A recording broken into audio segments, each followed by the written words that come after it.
साथियों नमस्कार, कैसे हैं आप सब लोग। साथियों आज एक इम्पॉर्टेंट टॉपिक पर मैं चर्चा करूंगा जो कि जुड़ा हुआ है एंटी करप्शन मैटर में जो हम जिरह करते हैं, जिसको हम टेक्निकली कहते हैं क्रॉस एग्जामिनेशन।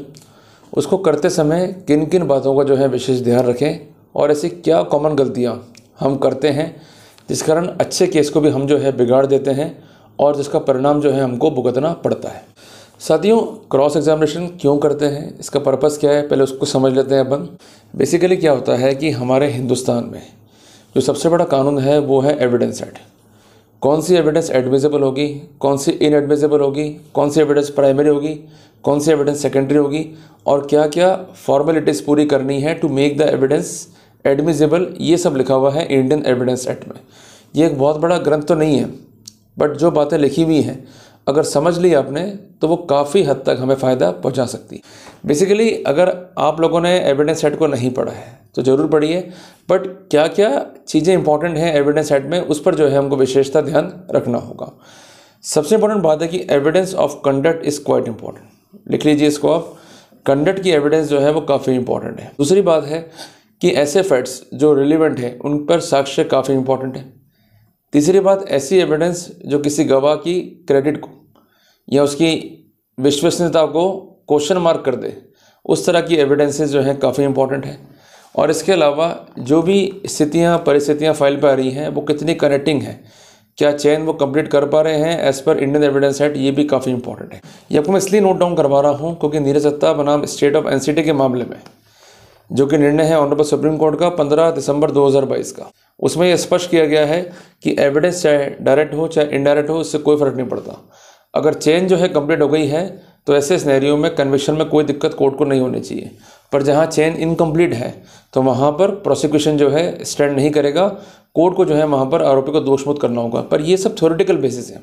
प्रैक्टिकली क्या होता है कि हम इन पैरामीटर पर काम ही नहीं करते हैं, हम सिर्फ इनको पढ़ के छोड़ देते हैं। जब बारी आती है क्रॉस की तो हम अपनी मर्जी से अपने हिसाब से प्रश्न पूछते हैं, वो प्रश्न अप्रोप्रिएट नहीं होते हैं, नुकसान जो है हमें या हमारे क्लाइंट को जो है उठाना पड़ता है। तो करें क्या, किस तरह करें क्रॉस एग्जामिनेशन, इसके बेहतरीन एग्जाम्पल क्या होंगे जिसको हम कहेंगे इंस्टेंस, जिसको जो है आज हम डिस्कस कर रहे हैं क्लास के अंदर। क्लियर है। सबसे पहले कॉपी में लिखिए ऊपर cross examination in anti corruption cases और उसको कर दीजिए अंडरलाइन। ये तो हो गया टॉपिक का नाम। अब आ जाएगा सबसे पहली बात, प्रिपरेशन। अगर प्रिपरेशन नहीं है तो कोई भी व्यक्ति एक बेहतर क्रॉस को तैयार नहीं कर सकता। क्लियर है। प्रिपरेशन का जो प्राइमरी स्टेप है वो है कलेक्शन। आप जो है लिख लीजिए हेडिंग नंबर ए प्रिपरेशन, उसमें आ जाएगा सब हेडिंग कलेक्शन। लिख लिया। कलेक्शन क्या करना है, उन फैक्ट्स का जो रिकॉर्ड पर है और उन फैक्ट्स का जो रिकॉर्ड पर नहीं है पर हमारे केस के लिए मटेरियल है। बहुत सिंपल सी बात है। जैसे ए कहता है कि बी ने मुझसे रिश्वत मांगी और मेरा कोई भी लेन देन जो है बी से नहीं है। ये फैक्ट जो है कंपोजिट फैक्ट है जिसमें दो स्थितियाँ इन्वॉल्व हैं कि पहली बात तो रिश्वत मांगना और मेरा इससे कोई भी लेन देन नहीं है। अब कई बार ऐसा होता है कि लेन देन होता है ए और बी के बीच में, या ए का कोई मित्र है उसके और बी के बीच में, और उन सारे फैक्ट्स को जानकारी में होने के बावजूद भी ए जो है छुपा लेता है और जो ए और बी की बातचीत है उसमें भी ऐसा रेफरेंस दिखाई देता है। बट कई बार ऐसा होता है कि सीबीआई या एंटी करप्शन ब्यूरो जानबूझकर उन स्थितियों को अवॉइड कर देते हैं। वो ये कहते हैं कि अगला पैसा मांग रहा है, अगला जिम्मेदार है। जबकि मैं आपको बार बार निवेदन कर चुका हूँ, मेरी बात पर विशेषता आपको ध्यान देना होगा कि नीरज दत्ता बनाम स्टेट ऑफ एनसीटी का जो निर्णय है 17 मार्च 2023 का, क्योंकि दो निर्णय है, एक तो है 15 दिसंबर 22 का, दूसरा है 17 मार्च 2023 का। 17 मार्च 23 के निर्णय में यह स्पष्ट किया गया कि every demand of money is not demand of bribe. अगर डिमांड ऑफ ब्राइब है तो वहाँ पर section 7 prevention of corruption act के जो प्रोटोकॉल्स हैं उस पर जोर देना होगा प्रोसिक्यूशन को। और एक बात मैं स्पष्ट कर दूं कि आपके दिमाग में एक वहम है कि धारा 20 प्रिवेंशन ऑफ करप्शन एक्ट का हो जाने से अब हम बच नहीं पाएंगे और कोई हमको बचा नहीं पाएगा, सज़ा हमको होनी है। एक बात स्पष्ट करना चाहता हूं कि धारा 20 का प्रिजम्पशन भी तब ड्रॉ होगा जब प्रोसिक्यूशन अपने केस के बेसिक एलिमेंट्स को स्टैंड कर पाएगा with the help of facts. अगर बेसिक एलिमेंट्स ही स्टैंड नहीं है तो वहाँ पर प्रिजम्पशन ड्रॉ नहीं हो सकता। प्रिजम्पशन की स्थितियाँ इसलिए बनाई गई थी कि कई बार ऐसा होता है कि आरोपी जो है बच के निकल जाता है, तो आरोपी जो है बच के ना निकले तो ऐसे सिनेरियो में उस पर भी कुछ ना कुछ बर्डन शिफ्ट करना होगा ताकि स्थितियों को जो कि कॉन्ट्ररी है और जो कि कवर्ड हैं अंडर द एडवर्स सिनेरियो उनको स्पष्ट कर पाए कंसर्न्ड अक्यूज्ड, इसलिए प्रिजम्पशन बनाया गया है। प्रिजम्पशन होने का मतलब ये नहीं कि हमने आपको आरोपी मान लिया। प्रिजम्पशन होने का मतलब ये नहीं है कि इस प्रिजम्पशन को आप खंडित नहीं कर पाओगे। और सबसे अच्छी बात जो ऑनरेबल सुप्रीम कोर्ट ने कही है अपने अनेकों ही जजमेंट्स पे, कि अक्यूज को अपना डिफेंस बियॉन्ड डाउट प्रूव नहीं करना है। अक्यूज को अपना डिफेंस स्टैंड करना है by the preponderance of the probability, संभावनाओं के सिद्धांत पे। क्लियर है? जिसके लिए उन फैक्ट्स को रिकॉर्ड पर रखना है जिससे डाउट क्रिएट हो जाए। वह ऐसा कर सकता है by doing the cross examination, इसको अंडरलाइन कर लो, विद द विटनेसेस, और by putting his stand by stepping into defence box. वो डिफेंस बॉक्स में आके भी ये कर सकता है, या डिफेंस में गवाह लाकर भी जो है ये काम कर सकता है। पर जो मेथड नंबर 1 है कि वो डिटेल जिरह करके या टेक्निकल जिरह करके उन गवाहों को डैमेज कर सकता है जो प्रोसिक्यूशन के हैं, ये सबसे बढ़िया मेथड मैं मानता हूँ। क्योंकि अगर हमने गवाहों के बयानों में विरोधाभास क्रिएट कर दिया, हमने गवाहों के बयानों में जो है एरर्स क्रिएट कर दी, ओमिशंस क्रिएट कर दिए, और जो इम्प्रूवमेंट्स है वो क्रिएट कर दिए, तो डेफिनेटली उसका फ़ायदा हमको मिलेगा ही मिलेगा। ट्रायल कोर्ट क्या करती है क्या नहीं करती वो बात की बात है, बट आपको लगन से काम करना है, मेहनत से काम करना है। अगर हम नहीं करेंगे तो कौन बचा पाएगा हमारे को। आप सोचते हो कि वकील के पास जाएंगे, वकील केस लड़ लेगा, वकील के पास टाइम ही नहीं है, वो ऑलरेडी ओवरबर्डन है अपने लिटिगेशंस में। और दूसरी बात यह होता है कि वो भी पारिवारिक जो है जिम्मेदारी लेके बैठा है, उसको भी जो है अपना परिवार चलाना है, मरण परण कई काम है वकील के पास में आपके। तो इसलिए टोटल डिपेंड रहना वकील पे, ये सबसे बड़ी ना समझिए। और कोई वकील आपका भला नहीं कर सकता, इंक्लूडिंग माई सेल्फ। अगर आपको भला करना है स्वयं का, तो आपको भी पार्टिसिपेशन करना पड़ेगा in the proceeding of trial actively. अगर आप नहीं करोगे, अंधे होकर बैठ जाओगे, तो फिर आपको मरने से कोई भी नहीं बचा पाएगा। तो लड़ेंगे ना अपन। तो इसलिए प्रिपरेशन का जो पहला स्टेप है वो था कलेक्शन ऑफ फैक्ट्स, इसमें वो फैक्ट्स जो प्रोसिक्यूशन के और वो फैक्ट्स जो हमारे हैं जिसको हम कहेंगे डिफेंस फैक्ट। तो हमको डिफेंस फैक्ट का इंजन खोलने से पहले, क्योंकि प्रॉब्लम ये होती है कि जब हम जाते हैं वकील के पास में, अरे हमने कुछ नहीं करा है, अरे हम निर्दोष हैं, अरे इसे झूठा फंसाया, इसने ऐसा कर दिया, अरे इसने ऐसा कर दिया, इसने वैसा कर दिया। चुपचाप बैठा करो और शांति रखना सीखो। और महात्मा गांधी की फ़ोटो जो कोर्ट में लग रही है वो हमें ये संकेत नहीं देती कि आपको जो है उनको आदर्श मानते हुए फॉलो करना है, जबकि वो संकेत देती है कि अगर इनको आदर्श मानते हो तो इनकी बताई सीखों को भी फॉलो कर लो। इनकी पहली सीख है कि चुप रहना सीखो। सबसे पहले हमको चुप बैठना है और अपने वकील से डिस्कस करते समय वकील को फाइल देकर उसको ये कहना है कि बताइए इसमें हम बेटर क्या कर सकते हैं। अगर हमारा वकील ही फाइल पर हमको चीज़ें एक्सप्लेन नहीं कर पा रहा है, हमारे स्थितियाँ परिस्थितियों को वो डिफेंड करने की स्थिति में नहीं है, तो समझ जाइएगा कि कौन हमारा केस लड़ रहा है। तो सबसे पहली बात हमें जिस पर हिट करना होता है वो होते हैं प्रोसिक्यूशन के फैक्ट्स।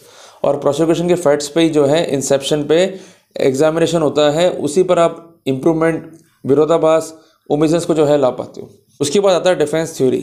अगर आपका वकील या आपका एडवोकेट जो है एक मार्जिन बना देगा उन डिफेंस फैक्ट्स को इंसर्ट करने के लिए, ताकि विरोधाभास क्रिएट होगा, चेंज जो है कंप्लीट नहीं होगी, तभी आपका एक सफल डिफेंस होगा या सफल एग्जामिनेशन होगा। अदरवाइज हम डिफेंस को प्रॉपरली कंक्लूड ही नहीं कर पाएंगे। क्लियर होगी बात ये?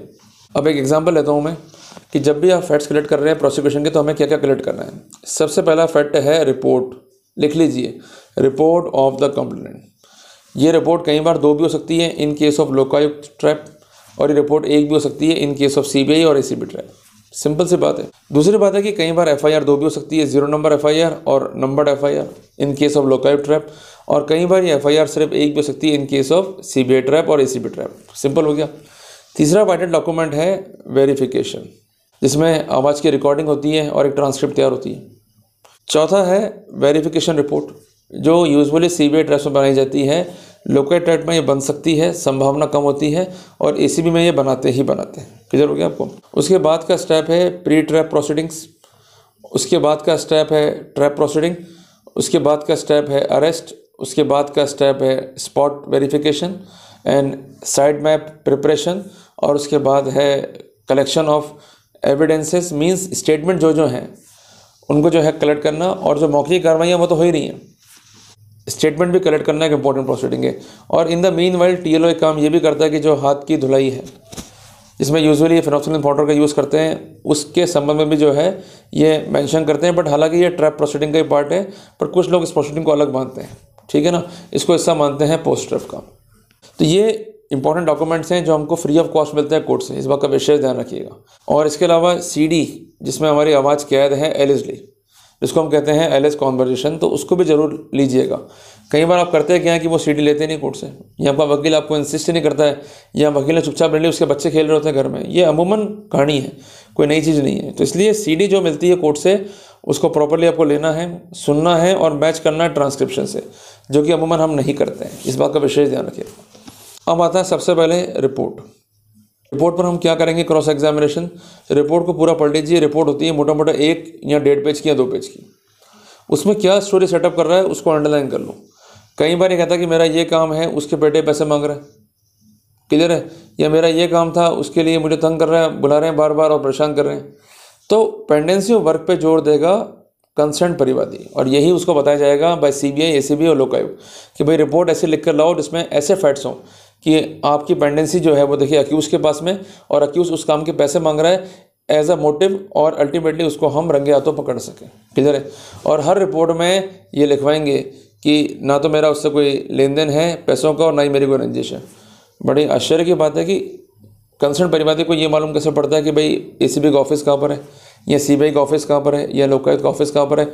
दूसरी लड़ने की बात जाते ही कार्रवाई कर ली, है ना गजब की बात। और सबसे इम्पोर्टेंट बात, जो रिपोर्ट लिख के दे रहा है वो रिपोर्ट होती है बिल्कुल सही और अप्रोप्रिएट। ऐसा कैसे? तो उसका मतलब यहीं पर स्कैम हुआ है और यहीं पर कुछ ना कुछ मैनिपुलेशन हुए हैं। तो इसलिए मैं आपको जोर देता हूँ हमेशा कि आप जब भी रिपोर्ट को एग्जामिन कर रहे हो तो उससे पहला होता है वो स्टेप्स जहाँ पर परिवादी और एसीबी ऑफिसर्स की मीटिंग कई बार ऐसा होता है कि सुनिश्चित हो गई है, या उनकी सलाह से वो काम कर रहा है, या इस बात की पॉसिबिलिटी भी है कि कोई वकील उसको सलाह दे रहा है कि किस तरह से गेम को जो है मैनिपुलेट करना है। इसलिए आप हमेशा जो कंसर्न परिवादी हैं, अन्य गवाह हैं, उनकी कॉल लोकेशन और आपस में इनका क्या क्या कम्युनिकेशन है, इसको जानने के लिए CDR, इसको बोलते हैं कॉल डिटेल रिकॉर्ड, इसको ज़रूर लीजिए। तभी आप एप्रोप्रिएटली मालूम कर पाएंगे कि जो ये कंसर्न परिवादी है गया कहाँ पर था, इसकी बातचीत जो है वो कैसे कैसे हुई थी, और किस तरह से इस केस का जो है रूट सेट हुआ। ऐसे कई केसों में देखा गया है कि ट्रैप वाले दिन या प्री ट्रैप वाले दिन या वेरिफिकेशन वाले दिन या रिपोर्ट वाले दिन या उससे पहले कंसर्न जो परिवादी है वो संपर्क में था एसीबी ऑफिशियल्स के। तो उस आधार पर भी निष्कर्ष कोर्ट निकाल सकता है कि there is a possibility of manipulation. Problem है कि जब भी हम ड्राफ्ट करते हैं एप्लीकेशन को तो हम सामान्य बातें लिखते हैं। एक बात विशेषता ध्यान रखिएगा कि जब भी कोर्ट डॉक्यूमेंट तलब करता है तो रिलेवेंसी ऑफ फैक्ट वहाँ पर होनी चाहिए। तो जब भी हम ड्राफ्ट करेंगे एप्लीकेशन को तो हमको विशेषता लिखना पड़ेगा कि जो भी केस मेरे खिलाफ है वो इन धाराओं में है और उसमें ये फैक्ट्स हैं। शॉर्ट डिस्क्रिप्शन आ गया। तो जो बेसिस है प्रोसिक्यूशन का वो सो एंड सो है, जो हम गैदर करेंगे फैक्ट्स को रिपोर्ट से। जैसे मान लीजिए कि इसने इस काम के पेटे पैसे मांगे, ये हो गया इस केस का कॉज ऑफ एक्शन और मोटिव। और अल्टीमेटली मुझे जो है ट्रैप कराया गया, पर मैं श्योर हूँ कि ट्रैप प्रोसीडिंग से पहले जो कंसर्न परिवादी हैं और जो कंसर्न ऑफिशियल्स हैं आपस में मेला भक्ति करे हुए थे और एक प्लान ट्रैप जो है किया गया है, जिस कारण इनकी कॉल लोकेशन को जो है या तो मंगवाया जाए या प्रिजर्व किया जाए।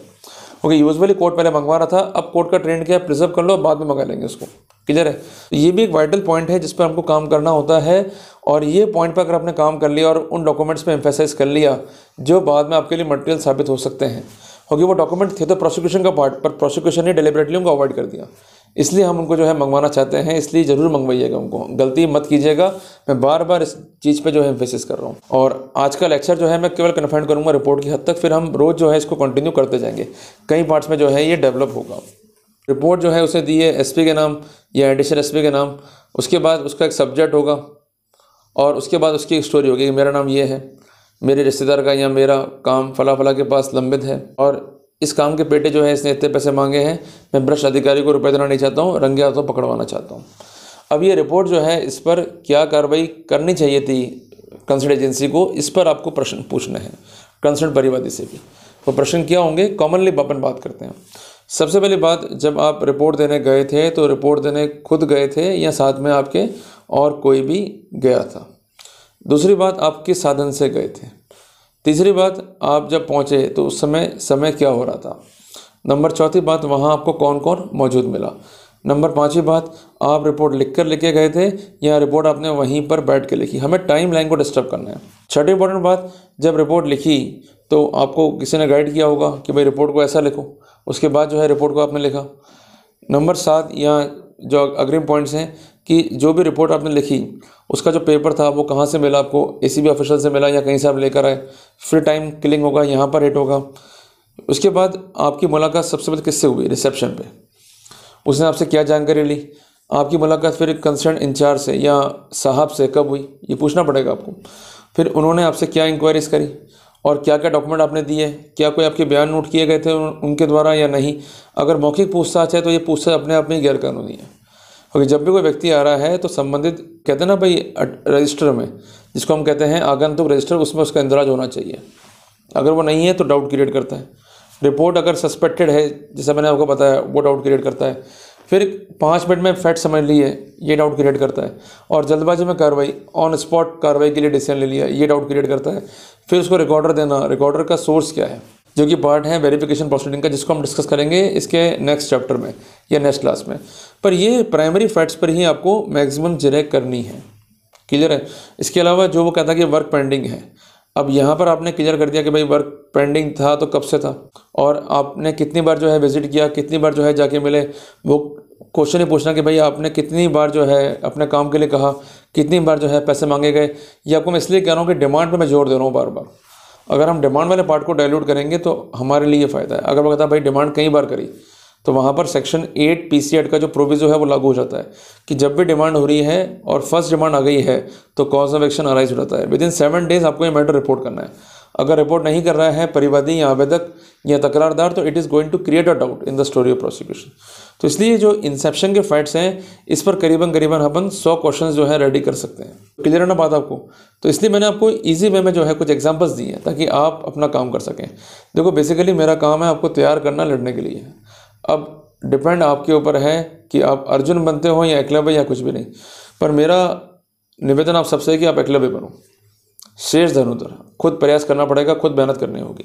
अगर मेहनत नहीं करेंगे तो फिर अपन कुछ नहीं कर पाएंगे। अपने केस को बार बार पढ़ो, रिपोर्ट को बार बार पढ़ो, हर बार आपको नई चीज़ जो है मिलेगी, नए फैक्ट जो है निकल के आएंगे। इसका डेफिनेटली फ़ायदा हमको मिलने वाला है, वहाँ आपको कहीं नहीं घबराना है। क्लियर है बात ये। तो इसलिए मेहनत करोगे ना, करेंगे ना पक्का। चलो ठीक है, अपन पार्ट 2 में जो है डिस्कस करेंगे वेरिफिकेशंस पे, और जो आगामी कार्रवाई होती है उस पर अपन क्या मटेरियल क्वेश्चंस पूछ सकते हैं। क्लियर हो गया। तो मिलेंगे अपन पार्ट नंबर 2 में। टिल देन जय हिंद, जय भारत।